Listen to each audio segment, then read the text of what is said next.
അപ്പം ബഷീർ മാഷേ, നമുക്ക് വടകരയിലേക്ക് പോകാം. വടകരയെ സംബന്ധിച്ചിടത്തോളം വടകരയിൽ ഒരുപാട് സംഭവ വികാസങ്ങളൊക്കെ ഉണ്ടായല്ലോ. മുരളി പോകുന്നു, ഷാഫി വരുന്നു. പക്ഷെ വടകര നമ്മൾ ആകെ സ്ട്രൈക്ക് ചെയ്തത് ഷാഫിയുടെ ഒരു അരങ്ങേറ്റായിരിക്കും. ഷാഫി വന്നു കഴിഞ്ഞപ്പോൾ എനിക്ക് തോന്നുന്നില്ല, വടകരയുടെ ചരിത്രത്തിൽ ഇല്ലാത്ത രീതിയിലുള്ള വൻ ആവേശത്തോടെയാണ് ഷാഫിയെ സ്വീകരിച്ചത്. ശൈലജ ടീച്ചർ അങ്ങേപ്പുറത്തേക്ക്, ശൈലജ ടീച്ചർ അതിന് മുമ്പ് തന്നെ എന്താ പറയുക, അതിന് മുമ്പ് തന്നെ പ്രചാരണമൊക്കെ തുടങ്ങി. ശൈലജ ടീച്ചർ വന്നത് ഒരു വലിയ ഒരു പരിവേഷത്തിലാണ് എന്ന് പറഞ്ഞാൽ കോവിഡ് കാലത്തെ രക്ഷക എന്നുള്ള വലിയ ഒരു രീതിയിൽ അന്നത്തെ PR വർക്കിൻ്റെ ഒക്കെ ഫലം എന്താ പറയുക, അത് മുതലാക്കിക്കൊണ്ടൊക്കെയാണ് ശൈലജ ടീച്ചർ വരുന്നത്. സംഭവമൊക്കെ ആവട്ടെ, ഏറ്റവും പുതിയ വടകരയിൽ നിന്നുള്ള വിശേഷം എന്ന് പറയുന്നത്, അതിന് മുമ്പ് ഒരു കാര്യം കൂടി പറയട്ടെ. വടകര എന്ന് കേൾക്കുമ്പോൾ നമ്മുടെയൊക്കെ മനസ്സിലേക്ക് വരുന്നത് TP ചന്ദ്രശേഖരൻ തന്നെയാണ്. TP ചന്ദ്രശേഖരന്റെ ഓർമ്മകളെ മാറ്റി നിർത്തിക്കൊണ്ട് ഒരു വടകര 51 വെട്ടുവെട്ടി കൊന്ന TP ചന്ദ്രശേഖരന്റെ ഓർമ്മകൾ മാറ്റി നിർത്തിക്കൊണ്ടുള്ള ഒരു വടകര ഇല്ല. പ്രത്യേകിച്ച് ഈ അവസാനത്തെ കോടതി വിധി വന്നു കഴിഞ്ഞപ്പോൾ എന്ന് പറഞ്ഞാൽ ഈ പുതിയ പ്രതികളെ കൂടി കണ്ടെത്തുകയും പഴയ പ്രതികളുടെ ശിക്ഷ ഇരട്ടിപ്പിക്കുകയൊക്കെ ചെയ്ത ആ പശ്ചാത്തലത്തിലാണ് ഈ തെരഞ്ഞെടുപ്പ് നടക്കുന്നത്.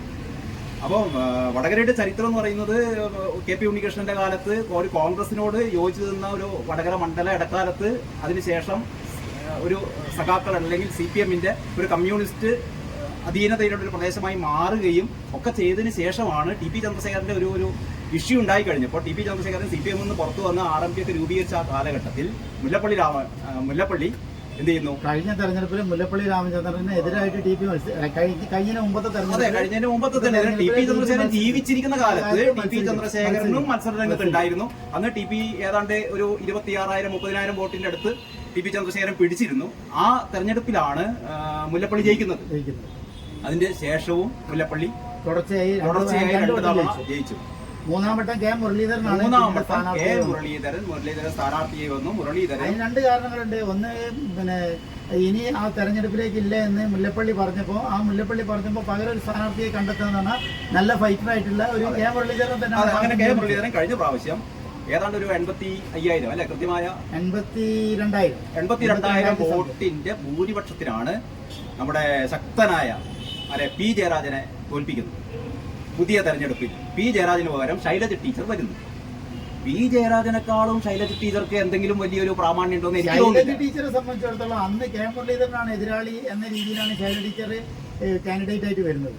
അപ്പോഴാണ് ചില രാഷ്ട്രീയ ലക്ഷ്യങ്ങൾ വെച്ച് KPCCയിലും AICCയിലും ചർച്ച ചെയ്തതിന്റെ അടിസ്ഥാനത്തിൽ തൃശ്ശൂർക്ക് മുരളീധരനെ, കാരണം ഫൈറ്ററാണ്.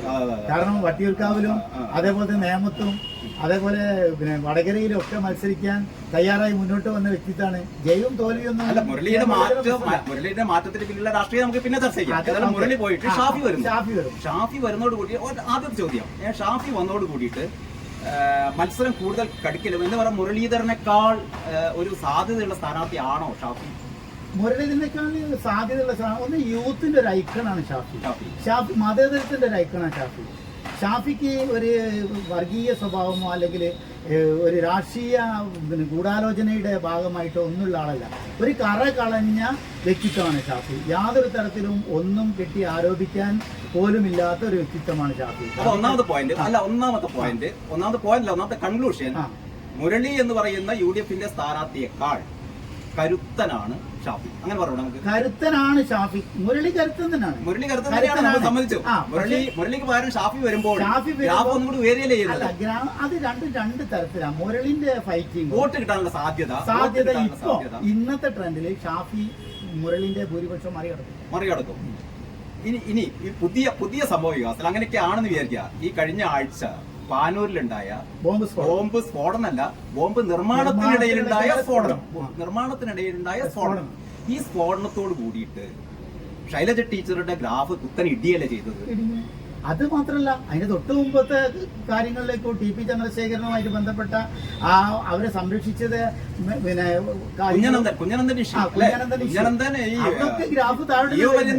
ജീവപര്യന്തം ശിക്ഷിക്കപ്പെട്ട കുഞ്ഞനന്ദനെ അവരെ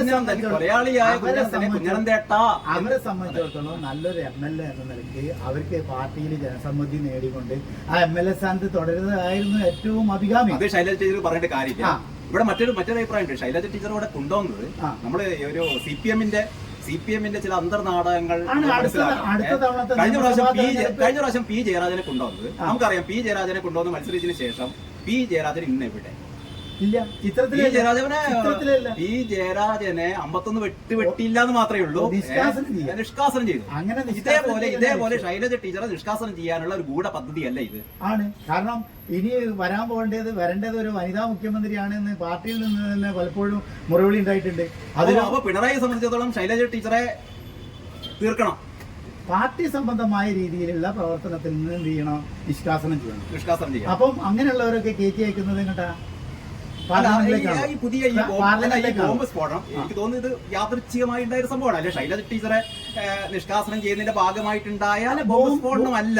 ബോംബ് സ്ഫോടനം അത് സിപിഎമ്മിന്റെ ചോദിക്കട്ടെ, ഇങ്ങനെയുള്ള ഇന്നത്തെ കാലത്ത് ബോംബ് സ്ഫോടനം പോലത്തെ പദ്ധതികളുമായി മുന്നോട്ട് പോകുന്ന ഒരു പ്രവണത ഇപ്പോഴും CPM വെച്ച് പുലർത്തുക എന്ന് പറയുന്നത് തന്നെ ആളുകളുടെ ഇടയിൽ എത്രത്തോളം നാണക്കേടാണ്. CPM അങ്ങനെയാണ്. CPM അങ്ങനെയാണ്. അവര് പുതിയ ടെക്നോളജിയുടെ നേർക്ക് എന്നും തിരിച്ചു നിന്ന ആൾക്കാരാണ് CPM-മാര്. ഈ പാനൂരിലെ സ്ഫോടനം ഉണ്ടായതിന്റെ തൊട്ടു അടുത്ത ദിവസം ഷാഫി പറമ്പിലിന്റെ തെരഞ്ഞെടുപ്പ് പ്രചരണത്തിന്റെ സമാപനം പാനൂരായിരുന്നു. അപ്പൊ അങ്ങനെയുള്ള, അതായത് ശരിക്കും പറഞ്ഞാല് ഇപ്പൊ നേരത്തെ പിന്നെ ചോദിച്ച ചോദ്യത്തിൽ തുടങ്ങാം. ഷാഫിന്റെ അരങ്ങേറ്റം തന്നെ ഞെട്ടിച്ച് കളഞ്ഞിരിക്കണം CPM-ന്റെ ഒരുപാട് ആളുകൾ പറഞ്ഞ വോയിസ് മെസ്സേജുകളൊക്കെ ഞാൻ കേട്ടിട്ടുണ്ട്. അല്ല, എന്താ ഇപ്പൊ കാണുന്നത്? ഇങ്ങനെ ആൾക്കാരുണ്ടോ ലീഗിനും കോൺഗ്രസിനും ഒക്കെ? ഇതൊക്കെ എവിടുന്നാ വന്നത് എന്ന് പറഞ്ഞുകൊണ്ട് പാർട്ടിക്കിടയിൽ തന്നെ നടന്ന ചില വോയിസ് മെസ്സേജുകൾ കേൾക്കാനിടയായിട്ടുണ്ട്. അപ്പം അവരാകെ ഞെട്ടിപ്പോയിട്ടുണ്ട്. അപ്പം അത് കഴിഞ്ഞിട്ട് UDF-ന്റെ പ്രകടന പത്രിക നോമിനേഷൻ കൊടുക്കാൻ വേണ്ടി ഷാഫി പറമ്പിൽ പോകുന്ന സമയത്ത് വനിതകളുടെ പൊടിപൂരായിരുന്നു അവിടെ. അപ്പോൾ ഇവർക്ക് കൂടെ വനിതകളില്ല എന്ന് പറഞ്ഞ് തൊട്ട പിറ്റേ ദിവസം വനിതകൾ മൊത്തം ഇറങ്ങിയിട്ട് റോഡുകൾ എന്ത് ചെയ്തു?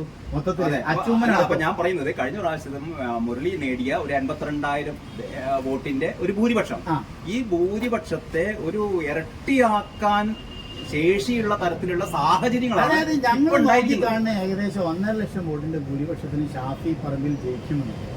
അതിന് ഒരുപാട് ഘടകങ്ങളുണ്ട്. ഘടകങ്ങൾ നിരവധിയാണ്. ഇലക്ഷൻ സ്ട്രാറ്റജി, ആരോടും ചെന്ന് എന്താ പറയാ മനസ്സ് അടുത്ത് സംസാരിക്കും. ആ രീതിയിലുള്ള ശൈലജ ടീച്ചർക്ക് ഒരു പരിമിതികളുണ്ട്. പരിമിതിയല്ല ശൈലജ ടീച്ചറെ സംബന്ധിച്ചിടത്തോളം. മറ്റൊന്ന്, ശൈലജ ടീച്ചറെ നമ്മൾ ആഘോഷിക്കുമ്പോഴും ഈ കോവിഡ് കാലത്ത് നടന്ന ഒരുപാട് തട്ടിപ്പുകളുണ്ട്. ഇതുവരെ അത് അഴിമതികളുടെ ഒരു കൂടാരമുണ്ട്. അതെ, അത് അവിടെ കിടക്കുന്നുണ്ട്. പക്ഷെ ഇത് വോട്ടർമാരുടെ മനസ്സിലുണ്ട്. ഈ ആരോപണങ്ങളൊന്നും വേണ്ട. നിലവിലെ ഭരണത്തിനെതിരായിട്ടുള്ള വികാരം മാത്രം എടുത്താൽ മതി. TP ചന്ദ്രശേഖരൻ ഫാക്ടറി എടുത്താൽ മതി. ബോംബ് നിർമ്മാണത്തിനിടെ ബോംബ് പൊട്ടിയത് എടുത്താൽ മതി.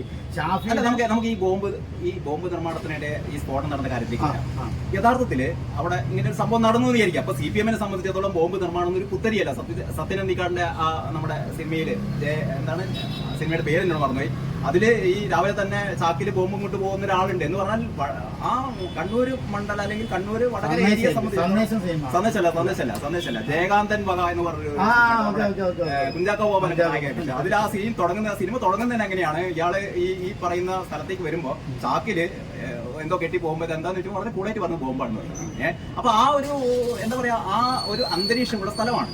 അപ്പൊ ബോംബ് നിർമ്മാണം അവിടെ ഒരു പുത്തരിയല്ല. ബോംബ് നിർമ്മാണം ഉണ്ടായി, ബോംബ് പൊട്ടിപ്പോയി. പക്ഷെ അതിന് ശേഷം സംഭവിക്കുന്നുണ്ട്, പോലീസ് റിമാൻഡ് റിപ്പോർട്ടിൽ എഴുതിയത് ഇത് ഒരു രാഷ്ട്രീയ എതിരാളികളെ വകവരുത്താനുള്ള ഒരു സംഭവത്തിന്റെ ഭാഗമായിട്ടാണ്. അതിന്റെ ഇടയ്ക്ക് ഇതിനെ ന്യായീകരിക്കാൻ ഒരുപാട് ശ്രമങ്ങൾ നടന്നു. അല്ലെ, മുഖ്യമന്ത്രി മുതല് പാർട്ടി സെക്രട്ടറി മുതല് മറ്റേ ഇടതുപക്ഷ മുന്നണി കൺവീനർ.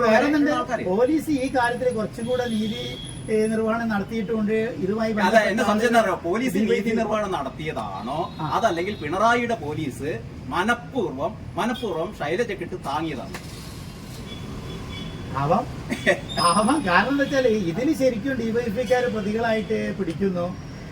പാർട്ടിയുടെ ബന്ധപ്പെട്ട ആഭ്യന്തര കൈവെള്ളയിലുള്ള മുഖ്യമന്ത്രിയെ സംബന്ധിച്ചിടത്തോളം ഈ ഒരു സംഭവം നടന്നു കഴിഞ്ഞാൽ ഇത് ഗ്യാങ് വാർ ആണ് എന്ന് ഒരുപാട് നെറേറ്റീവ് ഉണ്ടായിരുന്നു. പോലീസ് ഇതൊന്നും അല്ല, ഇത് ഒരു രാഷ്ട്രീയം ഇല്ല, അതിന്റെ ഇടയ്ക്ക് 2 ക്രിമിനൽ സംഘങ്ങൾ ഉണ്ടായ സംഭവമാണ്. ആക്കി കഴിഞ്ഞാൽ തീർന്നിരുന്നു. പക്ഷെ അവിടെ ഈ പിണറായിയുടെ കയ്യിലൊന്നും നിൽക്കാത്ത തരത്തിലുള്ള പോലീസുകാരാണുള്ളത്. നമുക്ക് വിശ്വസിക്കാൻ ബുദ്ധിമുട്ടാണ്. ഇവിടെ ആ വീട്ടിൽ പോയ വ്യക്തികളില് മുൻ MLA-യും MLA-യും ഒക്കെ ഉണ്ട്. CPM-നെ സംബന്ധിച്ചിടത്തോളം ന്യായീകരിക്കാൻ ഒരു കാര്യമില്ല. അത് സമ്മതിച്ചു കഴിഞ്ഞു. അത് അവരുമായി ഏറ്റവും അവസാനം ഗോവിന്ദ മാഷ് കഴിഞ്ഞ ദിവസം പറഞ്ഞത് എന്താണെന്നറിയോ? അത് ഡിവൈഎഫ്ഐക്കാരോട് ചോദിക്കണം. എന്താ പിടിച്ച ആൾക്കാർ മുഴുവൻ ഡിവൈഎഫ്ഐക്കാരും നമ്മളും ഡിവൈഎഫ്ഐക്കാരും ഡിവൈഎഫ്ഐ CPM-ന്റെ പോഷക സംഘടന അല്ലാന്ന് പറഞ്ഞു. അല്ലെ, നമ്മളെ സംബന്ധിച്ചിടത്തോളം നമുക്ക് അന്തപ്പെട്ട CPM-ന്റെ സംസ്ഥാന സെക്രട്ടറി എന്നൊക്കെ പറഞ്ഞാൽ നമ്മുടെ മനസ്സിൽ ഒരു വലിയ പദവിയിലിരിക്കുന്ന ഒരാളാണ് ഈ മനുഷ്യൻ പറയുന്നത്. ഗോവിന്ദ മാഷിന്റെ അപ്പോഴത്തെ ബോഡി ലാംഗ്വേജ് കണ്ടാൽ തന്നെ എന്താ പറയാ, എല്ലാവരോടും ഒരു പുച്ഛം, അസഹിഷ്ണുത, ഒരു പേടി, വെപ്രാളം. സംഭവം എന്താ വെച്ചാല് ഈ കേരളത്തിനെ സംബന്ധിച്ചിടത്തോളം ഇപ്പം നേരത്തെ ബാലൻ പറഞ്ഞൊരു ഡയലോഗ് ഉണ്ടല്ലോ, ഏത് ചിഹ്നം സംരക്ഷിക്കാൻ വേണ്ടിയിട്ട് നിലനിർത്തണം, ചിഹ്നം നിലനിർത്തണം. അതായത് ആ ഒരു ഇതും കൂടെ അതിൽ കൂട്ടി വായിക്കണം. കാരണം വെച്ചാല് ഇത് 2020 ഇപ്രാവശ്യം ഇലക്ഷനിൽ എന്തില്ല, കടുത്ത മത്സരമല്ലേ ഇലക്ഷനില്, ഈസി വാക്കോവറിലേക്ക് പോവാ. ഒരു ഭാഗത്ത് BJP കൂടുതൽ പ്രചരണ തന്ത്രങ്ങളായിട്ട് BJP എന്ന് പറഞ്ഞപ്പോഴേ പ്രഫുൽ കൃഷ്ണൻ എന്ന് പറയുന്നത് BJP-യെ സംബന്ധിച്ചിടത്തോളം ഒരു നല്ല കാൻഡിഡേറ്റ് ആണ്. പക്ഷേ അവിടെ BJP-യും ഈ പറയുന്ന UDF-ഉം തമ്മിലുള്ള ഒരു അഡ്ജസ്റ്റ്മെന്റ് അവിടെ ഉണ്ടാവാൻ സാധ്യതയില്ല. കാരണം ഷാഫി ജയിക്കുകയാണെങ്കിലല്ല, നമ്മൾ ഷാഫി ജയിക്കുമെന്നുള്ള ഒരു നിഗമനത്തിലാണ് എത്തുന്നത്. ഷാഫി ജയിച്ചു കഴിഞ്ഞാൽ സ്വാഭാവികമായി അവിടെ അടുക്കാല തെരഞ്ഞെടുപ്പ് വരില്ലേ? ഒരു തരത്തിലും BJP ആയിട്ടുള്ള ഒരു അലയൻസ് UDF ഇല്ല. അത് ആദ്യം മനസ്സിലാക്കുക. ഒരു തരത്തിലും ഇപ്പൊ ഇത്രയും കാലം കണ്ടുപോകുന്നതും അതിൽ രണ്ട് കാരണമുണ്ട്. ഒന്ന് കോൺഗ്രസ് മുദ്രാവാക്യമെങ്കിൽ കോൺഗ്രസ് മുക്ത കേരളമാണ് ആരുടെ മുദ്രാവാക്യം, CPM-ന്റെ മുദ്രാവാക്യം. അപ്പൊ കോൺഗ്രസിനെ ഇല്ലാതാക്കാൻ ശ്രമിച്ചാലും അവിടെ പ്രഫുൽ കൃഷ്ണൻ അല്ലെങ്കിൽ സജീവനായിരുന്നു കഴിഞ്ഞ ടൈമിൽ 80,000 വോട്ട് നിർമ്മിക്കുകയാണെങ്കിൽ വളരെ തുച്ഛമായ വോട്ടാണ്. ഈ വോട്ട് കൊണ്ടൊന്നും അവിടെ ഒരു സ്ഥാനാർത്ഥി ഈ വോട്ടിന്റെ ആവശ്യമില്ല. BJP-ന്റെ വോട്ട് വേണ്ട. ഷാഫി അവിടെ ജയിക്കും. ഷാഫി എന്ന് പറയുന്നത് എന്താ പറയുക, ഞാൻ നേരത്തെ പറഞ്ഞല്ലോ, മതേതരത്വത്തിന്റെ പ്രതീകമായിട്ട് മത്സരിക്കുന്ന സ്റ്റേറ്റിലെ ഏറ്റവും നമ്പർ 1 കാൻഡിഡേറ്റ് ആണ്. ബാക്കിയുള്ള നമ്പർ 2 എന്നല്ല അതിനർത്ഥം. മതേതരത്വത്തിന്റെ മുഖമാണ് അത് ഷാഫി. ആ ഷാഫി അതോടൊപ്പം തന്നെ നമ്മുടെ സിദ്ധാർത്ഥന്റെ കൊലപാതകം കൂടെ ഇതിൽ കൂട്ടി വായിക്കേണ്ടതുണ്ട്. സിദ്ധാർത്ഥന്റെ കൊലപാതകം എന്ന് പറഞ്ഞാൽ യൂത്തിനാണ് പ്രദാനം ചെയ്യുന്നത്. ഷാഫി യൂത്തിനാണ് പ്രദാനം ചെയ്യുന്നത്. യൂത്ത് മുഴുവൻ ഷാഫിന്റെ കൂടെ. അപ്പൊ വടകരയിലെ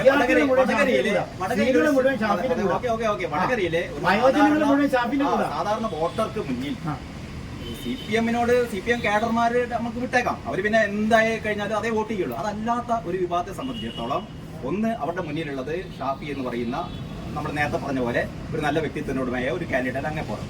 രണ്ടാമത്തത് പഴയ TP ചന്ദ്രശേഖരന്റെ ഓർമ്മകൾ വേട്ടയാടുന്ന വടകരക്കാർ. അതിന്റെ തുടർച്ചയായി വീണ്ടും വീണ്ടും വീണ്ടും ഉണ്ടാവുന്ന അക്രമ രാഷ്ട്രീയം. മാത്രമല്ല ചില വേദികളിൽ പിണറായി പോലും പറഞ്ഞിട്ടുണ്ട്, രാഹുൽ ഗാന്ധിനെ മന്ത്രിസഭ ഉണ്ടാക്കാൻ വേണ്ടിയിട്ട് ക്ഷണിക്കണമെങ്കിൽ കോൺഗ്രസിന് അംഗബലം ഉണ്ടാവണം. കോൺഗ്രസിന് അംഗബലം ഉണ്ടായെങ്കിൽ മാത്രമേ ഉള്ളൂ രാഹുൽ ഗാന്ധിയെ എന്തിനു ക്ഷണിക്കുള്ളൂ. അപ്പൊ എനിക്ക് തോന്നുന്നത് ഈ CPM നേതാക്കൾ, മുഖ്യമന്ത്രി മുതൽ പാർട്ടി സെക്രട്ടറി വരെയുള്ള ആൾക്കാർക്ക് എന്ത് പറയണം, എന്ത് പറയാൻ പാടില്ല എന്ന് പോലും എന്താ പറയാ അറിയാത്തൊരവസ്ഥ. ഇത് ഇപ്പൊ ഞാൻ പറഞ്ഞല്ലോ, ഇവിടെ ഇപ്പൊ മത്സരം വിജയത്തിന് വേണ്ടിയല്ല, പാർട്ടി ചിഹ്നം നിലനിർത്താൻ വേണ്ടിയുള്ള മത്സരം. പാർട്ടി ചിഹ്നം നിലനിർത്തുക, അതേപോലെ തന്നെ ദേശീയ പദവി നിലനിർത്തുക. അതോടൊപ്പം ഒരു കാര്യം കൂടെ കൂട്ടി വയ്ക്കണ്ടേ, ഇലക്ഷൻ ബോണ്ട് അഴിമതിയായിട്ട് ബന്ധപ്പെട്ട ഒരുപാട് കാര്യങ്ങളുണ്ട്. അല്ല ഞാൻ പറയാം, അതിലെവിടെയെങ്കിലും CPM-ന്റെ പേര് കണ്ടിട്ടുണ്ടോ? ഇല്ല. കാരണം എന്താ, ഇത്ര ശതമാനം വോട്ടുള്ളവർക്ക് ഇത് കൊടുക്കൂ. ബോണ്ട് കൊടുക്കണമെങ്കിൽ അതുപോലും ഇല്ലാത്ത, ഞാൻ പറഞ്ഞത് അതുപോലും അത്ര ശതമാനം വഴി പൈസ വന്നിട്ടില്ല എന്ന് മാത്രമേ ഉള്ളൂ. അല്ല ആയിക്കോട്ടെ, ഞാൻ പറഞ്ഞത് ബോണ്ട് വഴി എന്തെങ്കിലും കിട്ടണമെങ്കിൽ നിശ്ചിത ശതമാനം പാർട്ടിയാവണോ? അതുപോലും ഇല്ലാത്ത പാർട്ടിയാണ് CPM. അല്ല, എനിക്ക് തോന്നുന്നത് നമ്മളെ ഈ സംഭാഷണത്തിൽ നിന്ന് ഉരുത്തിരിയുന്ന ഒരു പ്രധാനപ്പെട്ട കാര്യം, നമ്മളെ സംബന്ധിച്ചിടത്തോളം ഈ കാര്യത്തിൽ ഒരു വിയോജിപ്പ് നമുക്കില്ല. ഷാഫിന്റെ തെരഞ്ഞെടുപ്പ് പ്രചരണത്തില് നിങ്ങൾ ഏത് മേഖലയിലെ തെരഞ്ഞെടുപ്പ് പ്രചരണമായാലും ഒരേ രീതിയിലാണ് മുന്നോട്ട് പോകുന്നത്. ഒരു സ്ഥലത്ത് ട്രെൻഡ് അല്ല, മറ്റേ സ്ഥലത്ത് ആള് കുറയുകയല്ല. എല്ലാ സ്ഥലത്തും ഒരേപോലെ കൊണ്ടുപോകാൻ UDF-ന് സാധിക്കുക എന്ന് പറഞ്ഞാൽ അത് ഷാഫിയുടെ മിടുക്കുന്ന ഒരു ജനകീയ സ്വഭാവം.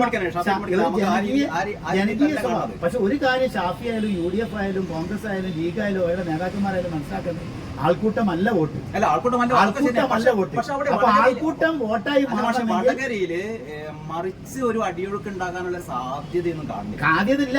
എങ്കിലും പറമ്പുകളിലാണ് വോട്ടുള്ളത്, സോഷ്യൽ മീഡിയയിലല്ല വോട്ടുള്ളത്, വാട്സപ്പിലല്ല വോട്ടുള്ളത്, വോട്ട് വീട്ടുകളിലാണ്. അല്ല എനിക്ക് തോന്നുന്നത് കഴിഞ്ഞ നിയമസഭാ തെരഞ്ഞെടുപ്പില് റെക്കോർഡ് ഭൂരിപക്ഷമായിരുന്നു ശൈലജ ടീച്ചർക്ക് ഉണ്ടായിരുന്നു. എനിക്ക് തോന്നുന്നത് ഇന്നത്തെ ഒരു അവസ്ഥാവിശേഷം കണ്ടു നിയമസഭാ തെരഞ്ഞെടുപ്പില് റെക്കോർഡ് ഭൂരിപക്ഷമായിരുന്നു ശൈലജ ടീച്ചർ ആ ഒരു മണ്ഡലത്തില്. ഇത്തവണ ശൈലജ ടീച്ചർ അതേപോലെ ഒരു റെക്കോർഡ് ഭൂരിപക്ഷത്തിന് തോൽക്കാനുള്ള ഒരു അവസ്ഥയാണ് എന്നാണ് ഏറ്റവും പരിതാപകരമായ. കഴിഞ്ഞ വർഷത്തെ മുരളിയുടെ ഭൂരിപക്ഷത്തെ മറികടക്കും ഷാഫി എന്ന് പറയുന്നതോടൊപ്പം ടി ചന്ദ്രശേഖരന്റെ കൂട്ടാളി കൂടേണ്ട 24 മണിക്കൂറും ഷാഫിക്ക് പ്രവർത്തിക്കാൻ കെ രമ MLA. അല്ല കെ രമയാണ് ഷാഫിയുടെ ഒരു ഷാഫിയുടെ കൂടെ 24 മണിക്കൂർ കെ രമ ഏത് മേഖലയിൽ എത്തിപ്പെടാണ്ട്. നിങ്ങൾ ഇവിടുന്ന് അങ്ങോട്ട് കോഴിക്കോടിന്റെ മണ്ഡലത്തിന്റെ ബോർഡർ മുതൽ ഇവിടുന്ന് അങ്ങോട്ട് എടുത്തോ, കൊയിലാണ്ടി, പേരാമ്പ്ര, നാദാപുരം, കുറ്റ്യാടി, വടകര, തലശ്ശേരി, കൂത്തുപറമ്പ്. ഇതിൽ തലശ്ശേരിയും കൂത്തുപറമ്പും അല്ലാത്ത സ്ഥലങ്ങളിലൊക്കെ തന്നെ മാറി വരുന്ന ട്രെൻഡുകൾക്കനുസരിച്ച് വോട്ട് ചെയ്ത് നാദാപുരക്ക് തന്നെയാണ് മാറ്റം മാറിക്കഴിഞ്ഞു. പഴയ CPM-ന്റെ കോട്ടയൊന്നല്ല ഇപ്പൊ നാദാപുരൊക്കെ മാറിക്കഴിഞ്ഞു. കുറ്റ്യാടി ഈ ഒരു ടൈമിൽ കുഞ്ഞമ്മട്ടി മാഷി ജയിച്ചെങ്കിലും കഴിഞ്ഞ പാറക്കൽ അബ്ദുള്ളയുടെ മണ്ഡലമാണ്, ലീഗിന് ഏറ്റവും കൂടുതൽ മെജോറിറ്റിയുള്ള മണ്ഡലമാണ് ഈ പറയുന്ന വടകര പാർലമെന്റ് മണ്ഡലത്തിൽ. അതേപോലെ തന്നെ വടകര മണ്ഡലം കൊണ്ട് ജനതാദള് ജയിച്ചു പോകുന്ന മണ്ഡലം, അത് കെ രമയാണ് ഇപ്പൊ. കൊയിലാണ്ടി കോൺഗ്രസ് മണ്ഡലം. എനിക്ക് തോന്നുന്നത് ഇത് കൺക്ലൂഡ് ചെയ്യുമ്പോൾ എനിക്ക് തോന്നുന്നത് ഈ വടകര മണ്ഡലത്തിലെ ഏറ്റവും പ്രധാനപ്പെട്ട തിരഞ്ഞെടുപ്പ് വിഷയം എന്ന് പറയുന്നത് അക്രമ രാഷ്ട്രീയം. അതിൽ അങ്ങേപ്പുറത്തേക്കില്ല. അക്രമ രാഷ്ട്രീയത്തിന് ഏറ്റവും പ്രധാനപ്പെട്ട തുടക്ക ഉദാഹരണം TP ചന്ദ്രശേഖരൻ, അവസാനത്തെ ഉദാഹരണം പാനൂര് സ്ഫോടനം. അതിനിടയ്ക്ക് ഭരിക്കുന്ന പാർട്ടിയുടെയും അത് ഭരിക്കുന്ന സർക്കാരിന്റെയും ഒരുപാട് കാര്യങ്ങൾ ഏറ്റവും വലിയ പരിക്ക് പറ്റാൻ പോകുന്നത് ശൈലജ ടീച്ചർക്കാണ്. അതോടൊപ്പം കൂടെ പിണറായിക്ക് ആഹ്ലാദിക്കാം. പക്ഷെ പാർട്ടി സെക്രട്ടറി ഗോവിന്ദ മാഷിക്ക് തെരഞ്ഞെടുപ്പ് തോൽവി എന്ന് പറഞ്ഞാൽ പരാജയം തന്നെയല്ലേ. അപ്പൊ പരാജയം ഏറ്റുവാങ്ങാം ഈ ഒരു തെരഞ്ഞെടുപ്പിൽ വീണ്ടും വടകരയിൽ. നമുക്ക് കാത്തിരുന്ന് കാണാം അല്ലേ.